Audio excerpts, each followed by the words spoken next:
Hi friends, I am Arpita. I was just glued to my computer screen and I was preparing notes for my students.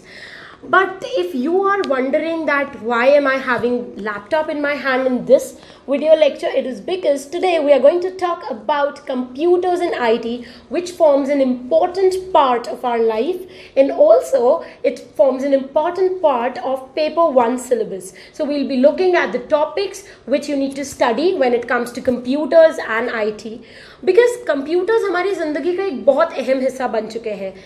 I can feel that कि almost सभी जो मेरी as के हैं they spend like 4 to 5 hours on the computer screen, be it their work or be it playing games, listening to music, watching movies, making notes. Computers अपने आप में एक इतना powerful device है that you can do anything with this device and it can keep you occupied for like thousands of years. So इसीलिए just because this device has become an integral part of the education system, it is important that every professor or a would-be professor knows the basics about computers. And इसीलिए हमारे UGC net paper 1 के syllabus में computer and IT से 5 questions हर साल आते हैं. So we'll be looking at few important topics that you must study if you are preparing for paper 1, and we'll have a detailed discussion on all these topics so that you can channelize your preparation and you can score good marks in your next paper 1 exam. So let's start from the basics. The first important component of computers and IT is knowing about computer system. Computers consist of CPU, which is Central Processing Unit. It comprises of two things, ALU and CU. ALU is Arithmetic Logical Unit and CU is Control Unit. Apart from this, you should also have basic knowledge of the memory.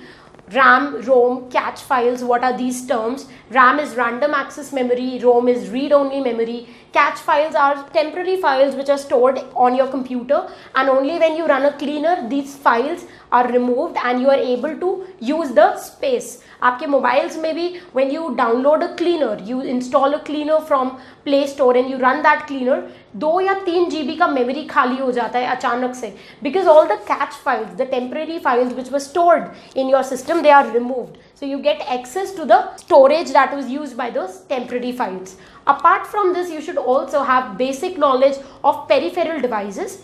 Peripheral devices are basic softwares and hardwares that are used in computers. So you should know what are the basic hardware components and what are the basic softwares which are there in your computer. The next component that you must study is about computer networks.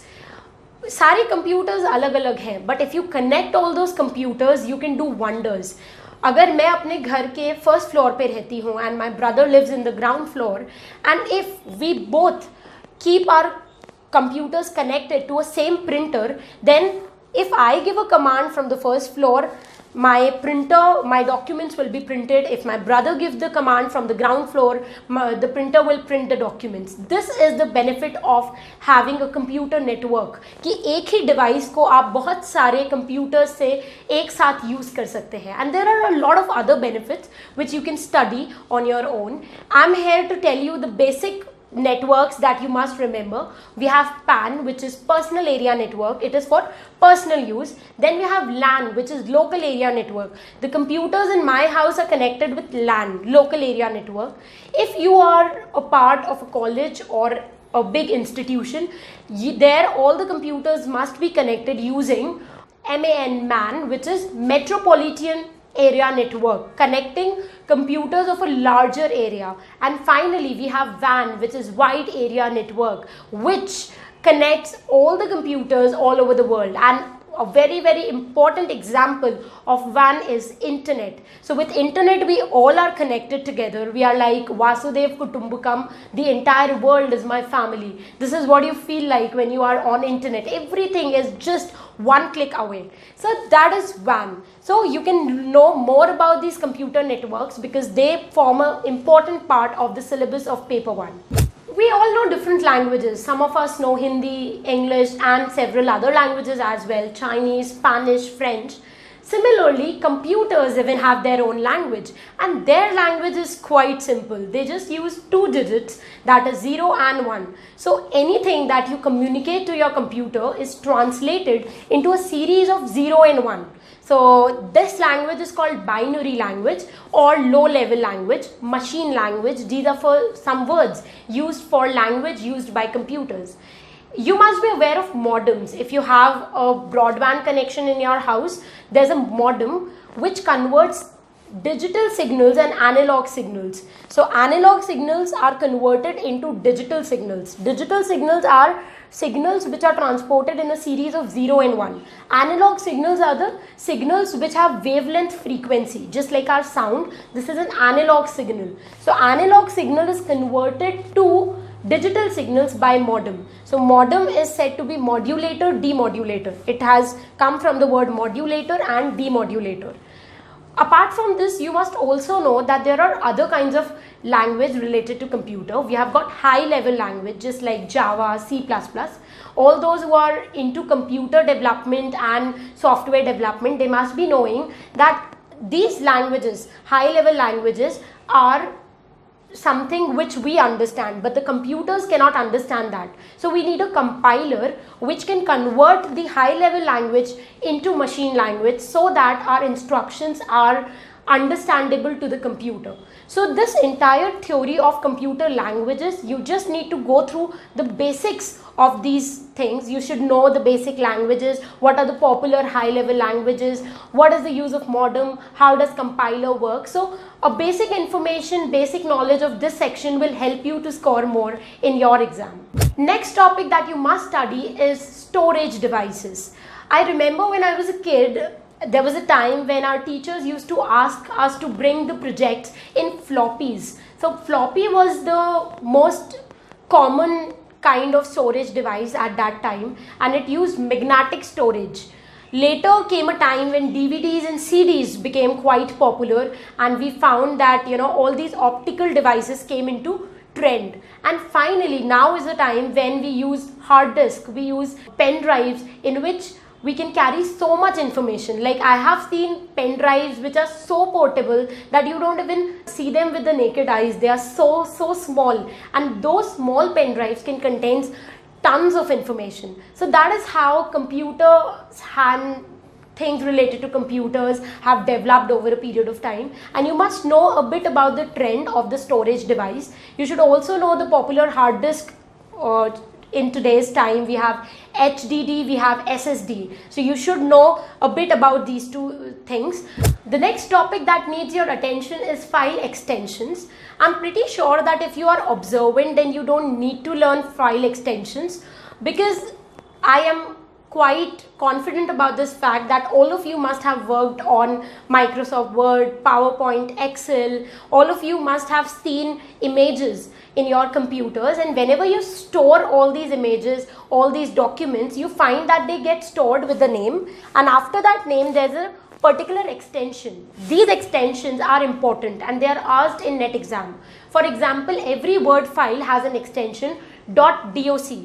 Every image has an extension .jpg, .png, and several other extensions. Every Excel file has an extension .xls. So you should remember all these popular extensions, because they give you the extension and they ask that which particular software uses this kind of extension. When I was a kid, I was learning about storage units. For example, we had liters and how to convert liters into milliliters, and we had kilometers and how to convert kilometers into meters and centimeters and inches.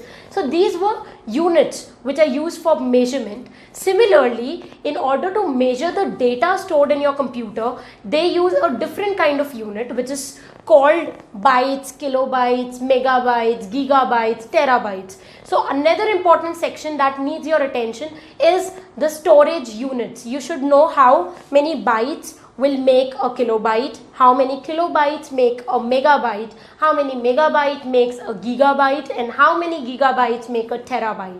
And you need to know the sequence, that which of these storage unit is greater. Okay, a terabyte is greater than a gigabyte, and a kilobyte is less than a megabytes. So this comparison should be there on your fingertips. The IT sector is filled with acronyms. You cannot dare to go into the exam without knowing some popular acronyms. So the next section you need to study is acronyms. You should know simple acronyms for SMTP, which stands for Simple Mail Transfer Protocol, MOOC, which stands for Massive Open Online Course. Then we have several other acronyms that will create a havoc in your brain, but I'm pretty sure that if you tend to learn those acronyms, it will definitely pay you the desired results.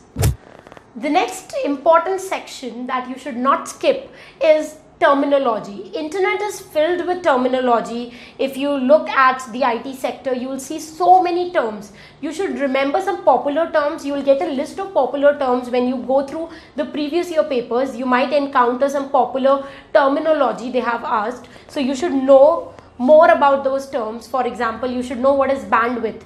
Bandwidth means amount of data that can be transferred. Then we have things like Boolean operators.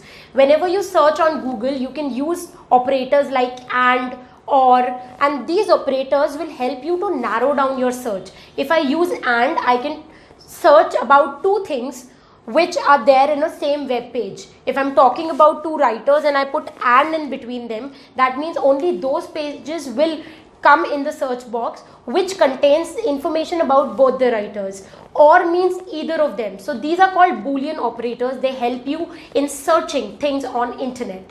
The next section is the most unexpected part of the question paper, because when I saw those questions in the question paper, I was shocked to see those questions, and I was really wondering that how am I going to solve this question in this lifetime. But then the situation became better when I came across several YouTube videos which helped me in solving those questions, and they were pretty easy. So the section that I'm talking about is binary to decimal conversion and decimal to binary conversion. Basically, binary are 0 and 1, okay? So they might give you a number like 250 and they ask you to convert that into binary. That means 0, 1 ke sequence mein you need to convert it. And on the other hand, they might give you a binary number like 010.77 and they ask you to convert that into decimal. So you need to get the digit for which that binary number is there. So this entire complex procedure is not so complex. If you go and watch some videos on YouTube how to convert decimal to binary and how to convert binary to decimal, I'm pretty sure that after watching 2 or 3 videos you'll have a crystal clear idea about how you can convert it. So this section requires your time, and it also requires a bit of a practice because it might sound a bit unfamiliar to you. So you must practice few decimal and binary conversions before you go and sit for your UGC NET paper. Finally, let's jump to the last topic, which comes under the umbrella term of computers and IT, and that is internet. All of us use internet on a regular basis, but it is important that we know certain important terms associated to internet. Like you should know that what is IP. IP is Internet Protocol. Every computer, every laptop has an IP address by which you can be traced from which IP the computer was hacked. This is a popular term that you will come across if you go and meet some web developers and some software engineers. Similarly, there are things like URL. My website is arpitakarwa.com. This is a URL, Uniform Resource Locator. So URL kya hota hai, you should know that. There are other important things like web browser kya hai. You should know which was the first web browser, Netscape. So these small basic things you should keep in your mind if you are preparing for UGC NET paper 1. These are very simple. If you just go through the previous year papers, you will come across these basic terms, and when you search these terms, you might land up on some other important terms as well. I would not suggest you to go through any particular guidebook or any particular book in order to understand all these things. That is the reason why I have classified it under categories, so that you know what things you need to read under the section called IT and computers. So with that note, I end my video lecture. I have already made a few videos on paper 1 and few important topics I have covered in those video lectures.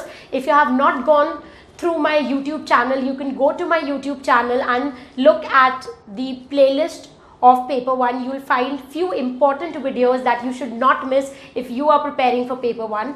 If you have not subscribed to this channel, then do it right now. Also, don't forget to press the bell icon so that you are notified every time I post a video for your guidance and for your assistance. So with that note, I end this video.